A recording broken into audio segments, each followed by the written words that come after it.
Hi guys, it's Mrs. Randock again with my trusty mates Bob and Finnegan to talk about how to interpret the remainder. And the three things we've talked about are using the remainder or sharing it, losing the remainder or dropping it or ignoring it, or rounding the remainder or rounding it. So the first thing we're going to look at is when we might use the remainder.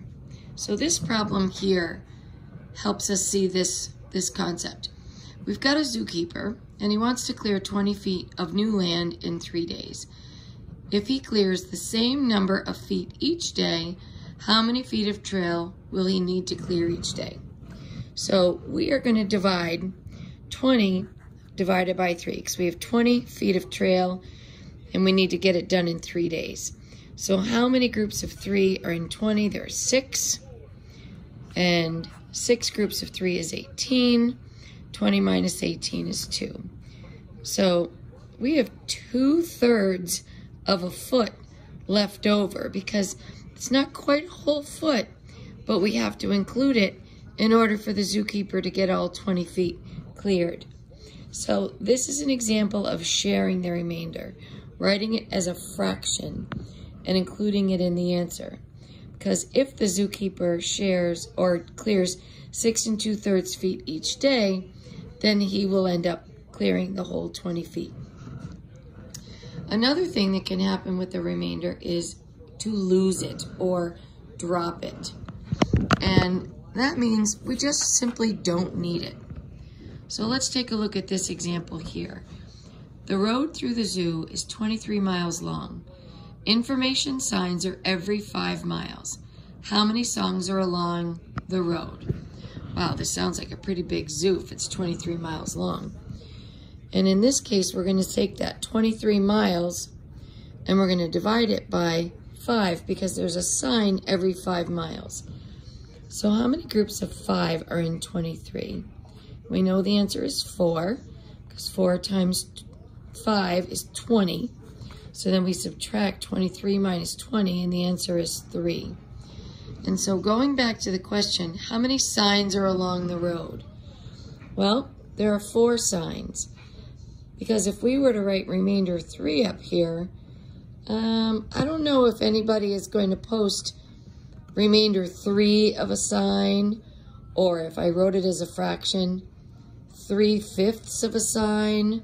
That might kind of look funny on the side of the road. So we're not going to use our remainder at all.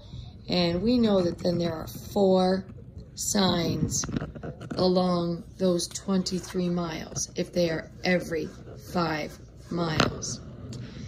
And the last thing that we might do with our remainders is to round it. And so we're going to take a look at some monkeys that live at that zoo. And in this case, there's 19 monkeys, which is almost 20, and they're sleeping at the zoo. Each monkey house holds 4 monkeys. So they want to ask us how many houses are needed for all 19 monkeys. And we'd need to make sure all the monkeys have a house because that's just the right thing to do.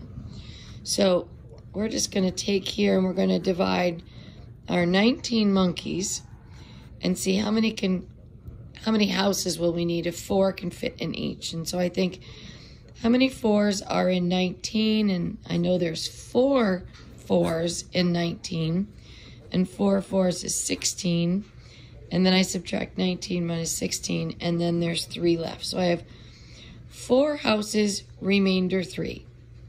So, first of all, I'm not sure how we could have 3/4 of a house.